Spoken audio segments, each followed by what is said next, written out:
Kalian bingung, bahkan hampir frustasi gara-gara konten video kamu itu nggak capai jam tayang. Nah, sedangkan syarat monetisasi YouTube yaitu 4.000 jam waktu tonton dihitung dari 365 hari setara dengan 1 tahun terakhir. Syarat inilah yang membuat para YouTuber pemula menyerah di tengah jalan, hingga mencari jalan pintas. Ada yang sub for sub, ada yang beli view ataupun jam tayang, demi channelnya cepat monetisasi. Padahal kesalahan ini adalah kesalahan besar buat channel kalian. Mending mulai saat ini kalian stop. Hindari dari sub for sub ataupun beli jasa-jasa jam tayang. Cukup kalian tonton video ini sampai habis. Silahkan kalian pahami, terapkan, dan nikmati hasilnya. Karena di video kali ini, Mata Lentera akan kupas tuntas mengenai fitur-fitur YouTube yang bisa membuat channel kita cepat tembus jam tayang. Dan sebelum lanjut pembahasan tutorialnya, karena informasi ini gratis, cukup kalian support channel ini dengan cara like dan subscribe. Untuk masalah komentar, nanti saja di akhir video ini. Oke, kita lanjut saja poin pentingnya. Cara mendapatkan jam tayang YouTube dengan mudah. Oke, kita akan memperkenalkan fitur-fitur YouTube yang bermanfaat untuk mendapatkan jam tayang. Oke, yang pertama yaitu fitur playlist. Nah, manfaat dari playlist ini bisa meningkatkan pendapatan jam waktu tonton. Karena fitur playlist ini bisa mendorong penonton menonton lebih banyak video kalian. Dan kelihatan video kamu itu tertata rapi setelah membuat dan memasukkan video ke dalam playlist. Tapi yang paling menguntungkan, playlist itu bisa membuat video kamu itu muncul dalam hasil pencarian YouTube. Nah, playlist ini sangatlah cocok banget buat para konten kreator yang lagi butuh jam tayang. Dan kesimpulannya seperti ini. Bila video kamu itu ditonton banyak orang dari sumber playlist, besar kemungkinan video kamu itu akan banyak mendapatkan jam tayang. Bagaimana di antara kalian, apakah ada yang belum menerapkan atau membuat dengan sistem playlist? Kalau belum, silakan kalian perbaiki dan buatlah playlist sekarang. Jadi, kelompokkanlah video kalian dan masukkan ke dalam playlist. Oke, ketika kalian sudah paham, di sini kita lanjut yaitu fitur yang kedua tentang podcast. Nah, fitur podcast ini hampir sama dengan fitur playlist. Fitur podcast memiliki peluang lebih besar muncul di pencarian YouTube dan Google. Nah, podcast dan playlist ini khusus meningkatkan visibilitas jangkauan yang bisa membuat video kita itu bisa ditemukan dalam penelusuran lebih luas. Jadi video kita itu lebih besar kemungkinan akan bisa mendapatkan pendapatan jam tayang lebih banyak ketika video kita itu ditonton oleh banyak orang. Jadi sangatlah bermanfaat fitur podcast ataupun fitur playlist itu. Jadi kalian jangan sia-siakan fitur tersebut dan silakan kalian buatkan dari sekarang. Oke, ketika kalian sudah paham, di sini kita lanjut yaitu yang ketiga tentang fitur live streaming. Nah, di sini live streaming itu sama saja video panjang, cuma kalau kita membuat live streaming bisa langsung berinteraksi dengan penonton. Membuat konten live streaming dengan durasi yang sangat panjang, misalkan 1 ataupun 3 jam ataupun bisa lebih dalam satu tayangan tersebut. Nah, setiap menitnya yang ditonton oleh penonton selama siaran langsung tersebut bisa dihitung sebagai jam tayang ataupun bisa dihitung sebagai syarat monetisasi YouTube. Nah, pendapatan jam tayang di saat siaran langsung ini bisa masuk dalam perhitungan jam tayang untuk syarat monetisasi. Asalkan video tersebut bersifat publik dan tidak dihapus atau diubah menjadi privat setelah yaitu siaran berakhir. Nah, setelah live selesai, video akan otomatis tersimpan di channel kamu. Jadi, kalian wajib mempublikasikan video setelah usai live streaming. Nah, saya akan contohkan yaitu cara menggunakan fitur live streaming. Di sini kita pertama masuk ke aplikasi yaitu YouTube.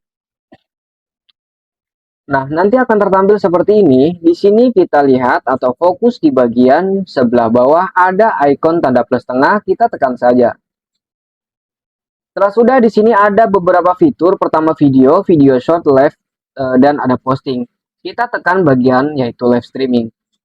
Oke, nanti akan tertampil seperti ini. Di sini ada berikutnya, tetapi sebelum kita masuk ke bagian berikutnya, di sini kita tekan bagian yaitu tanda ikon pensil.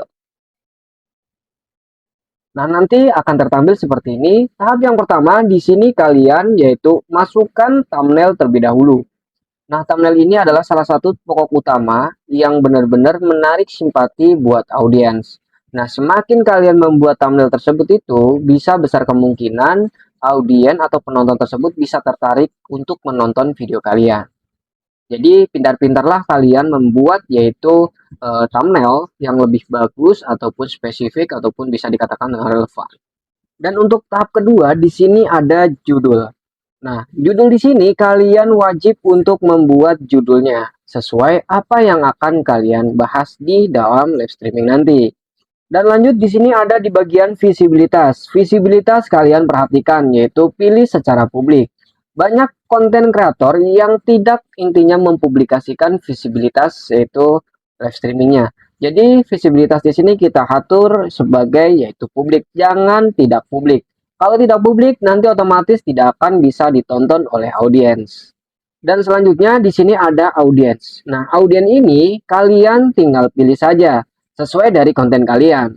Konten kalian apa di sini? Misalkan konten kalian itu buat untuk anak-anak, berarti kalian harus memilih ya ini video ini dibuat untuk anak-anak. Misalkan konten kalian itu tidak ada kandungan anak-anak, berarti kalian memilih tidak video ini tidak dibuat untuk anak-anak. Dan untuk pembatasan usia lanjutan di sini kalian pun sama saja memilih dengan yang seperti atas. Tidak, jangan batasi video saya untuk penonton berusia 18 tahun ke atas. Dan kalian harus perhatikan ketika kalian live streaming hindari dari anak-anak kecil. Jadi kalau kalian melanggar peraturan kebijakan pedoman komunitas YouTube, ketika kalian sedang live streaming berlangsung, ada anak kecil tanpa ada pendamping yaitu orang tua, otomatis channel kalian akan dihentikan, yaitu fitur live streamingnya. Ya, bisa dikatakan video kalian itu mempunyai dengan pelanggaran aktif. Oke, ketika sudah di sini kita kembali. Lanjut di bagian ada undang tamu. Untuk undang tamu di sini adalah untuk berkolaborasi. Jadi kita kosongkan saja. Kita lanjut di bagian deskripsi. Deskripsi ini sumber salah satu yaitu pentingnya dari otaknya YouTube. Jadi kalau misalkan kalian membuat live streaming harus sesuai dari konten pembahasannya. Misalkan konten kalian itu tentang edukasi, berarti kalian harus membuat deskripsi kalian itu tentang edukasi. Nah, edukasi apakah yang akan kalian buat? Dan ditambahkan di bagian akhir dalam deskripsi tersebut, kalian tambahkan dengan yaitu hashtagnya. Nah, hashtag yaitu dari nama channel, selanjutnya dari konten atau yaitu temanya apa dalam kandungan video kalian. Oke, ketika sudah di sini kita kembali. Dan lanjut ada lokasi. Ketika kalian ingin setting atau mengaktifkan lokasi kalian, kalian tinggal mengaktifkan saja. Tapi menurutnya saya itu tidaklah penting untuk lokasinya. Yang penting itu adalah settingannya. Pertama adalah thumbnail, judul video, dan deskripsinya. Dan perhatikan juga di bagian audien ini juga salah satu sumber yang terpenting. Oke, lanjut di bagian screencast. Di sini tidak usah diaktifkan. Ketika kalian ingin yaitu live streaming menggunakan dengan layar atau bermain gaming, berarti kalian harus mengaktifkan dengan screencast-nya. Oke, lanjut di bagian jadwalkan untuk nanti. Nah, untuk jadwalkan untuk nanti ini kalian abaikan saja, kecuali kalau kalian itu ingin live streaming untuk dijadwalkan, berarti kalian harus memilih dengan jadwalkan untuk nanti. Tetapi menurutnya saya itu abaikan saja. Dan lanjut di bagian yaitu ada setelan lanjutan. Di sini kita tekan. Nah, kita perhatikan di bagian izinkan chat. Nah, di sini kita aktifkan saja karena ini adalah izinkan chat untuk berinteraksi nanti.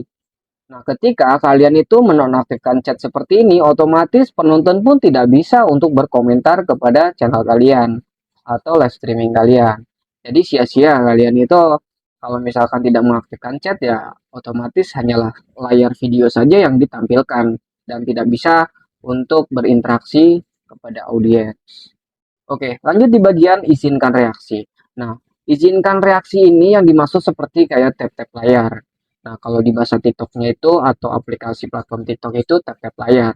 Nah, jadi kita mengizinkan saja izinkan reaksinya. Ya, kalau misalkan kita itu mengizinkan reaksi tersebut, otomatis videonya kita itu jadi tampilnya lebih keren dan bisa menarik simpati dari penonton. Jadi lebih ramai lagi ya dengan tampilan-tampilan live streaming kalian itu. Nah, lanjut di bagian tampilkan papan peringkat. Nah, papan peringkat ini kita aktifkan saja. Nah, kalian bisa melihat nanti history yaitu siapakah yang sering berinteraksi. kepada yaitu di saat live streaming kalian itu. Jadi nanti akan kelihatan channel-channelnya yang sering berinteraksi kepada channel kalian.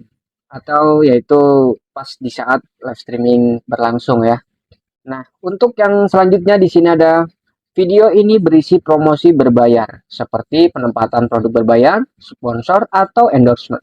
Kita abaikan saja karena kalau misalkan kalian mengaktifkan, berarti kalian harus ada yang bersangkutan sponsor. Nah, sponsor apa yang telah mengendorse dari channel kalian atau video live streaming kalian. Jadi kalau misalkan itu abaikan saja dan tidak usah diaktifkan.